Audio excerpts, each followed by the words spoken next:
Hello friends, नमस्ते। Learning की दुनिया में आपका स्वागत है।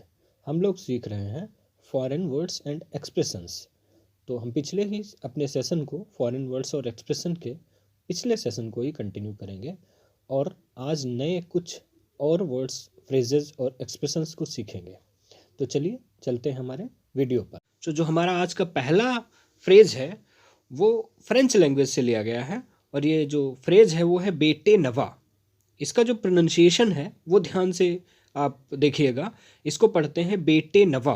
स्पेलिंग लिखी अलग है और पढ़ी अलग जा रही है, तो पढ़ा जा रहा है बेटे नवा।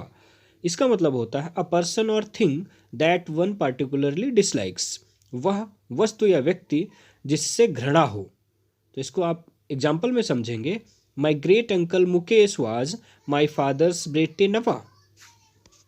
तो जो हमारा अगला वर्ड है वह है नोटा बेने। नोटा बेने लैटिन लैंग्वेज से लिया गया है और इसका मतलब होता है पे अटेंशन, ध्यान दीजिएगा। सी क्लियरली, ध्यान से देखो।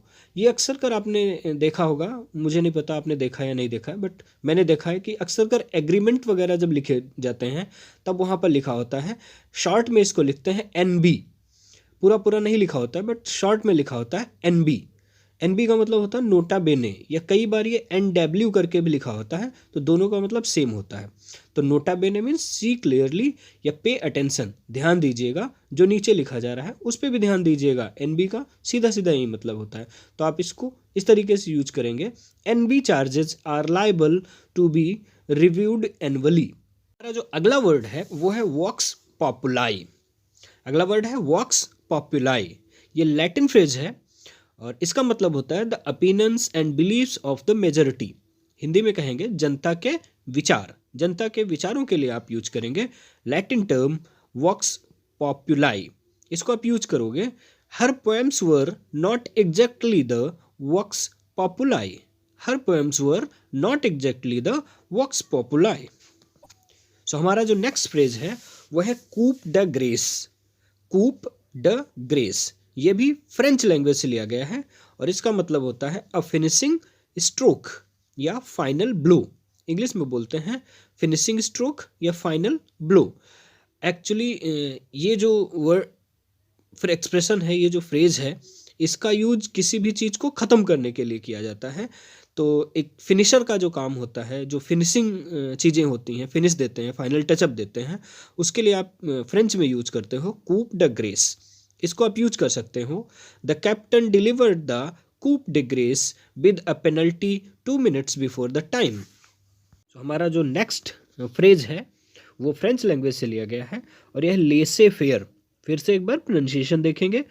The pronunciation is laissez faire. Laissez faire it means leave the individual alone to do work. खुला छोड़ देना, किसी भी व्यक्ति को काम करने के लिए आज़ाद कर देना, आज़ादी दे देना ही कहलाता है लेसे फेयर। तो इसको आप सेंटेंस में यूज करेंगे, ही हैज़ अ लेसे फेयर एटीट्यूड टू लिव। तो जो हमारा नेक्स्ट फ्रेज है वो फ्रेंच लैंग्वेज से लिया गया है और यह है रिस्पोंडे सिल वू प्लेट। फिर से बोलेंगे एक बार, रिस्पोंडे सिल वू प्लेट। अक्सर आपने देखा होगा और इसको शॉर्ट में लिखते हैं RSVP।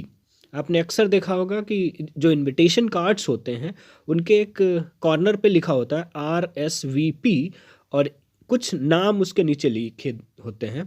तो उसका जो फुल फॉर्म है, RSVP का फुल फॉर्म है वो है रिस्पोंडे सिल वू प्लेट। ये फ्रेंच लैंग्वेज से लिया गया एक फ्रेज है और इसका मतलब होता है रिप्लाई या प्लीज़ रेस्पॉन्ड। मीन्स जवाब जरूर दीजिएगा, रेस्पॉन्ड जरूर कीजिएगा। ये जो नीचे नाम लिखे हुए हैं वो आपके रिप्लाई का इंतजार कर रहे होते हैं। ये अक्सर इनविटेशन कार्ड्स पे लिखा होता है और इसको, ये एक फ्रेंच टर्म है और इसको पढ़ते हैं रिस्पोंडे सिल वू प्लेट। तो हमारा जो अगला एक्सप्रेशन है वो फ्रेंच लैंग्वेज से लिया गया है और यह है चेस ला वी। क्या पढ़ेंगे? चेस ला वी। और इसका मतलब होता है that's life, such a life. यही तो जीवन है, यही तो जीवन है को अगर आपको फ्रेंच में बोलना है तो आप बोलेंगे सेस ला वी। इसको आप सेंटेंस में यूज करेंगे, डोंट वरी बी हैप्पी सेस ला वी माई फ्रेंड। हमारा अगला जो टर्म है वो है ऊट इन्फ्रा, UT ऊट, INFRA, ऊंट नहीं है, ये ऊट है। और ये एक लैटिन टर्म है और इसका मतलब होता है एज बिलो, जैसे नीचे बताया गया है, जैसे नीचे दिया गया है, लिखा गया है, उसके लिए यूज करते हैं ऊट इन्फ्रा। सो सेंटेंस से समझते हैं, फॉलो द ऊट इन्फ्रा गिवन इंस्ट्रक्शंस। हमारा अगला जो टर्म है वो है ऊट सुप्रा, अपोजिट है ऊट इन्फ्रा का, एंटोनियम है ऊट सुप्रा। ऊट सुप्रा है, ये भी लैटिन टर्म है और इसका मतलब होता है एज एबव।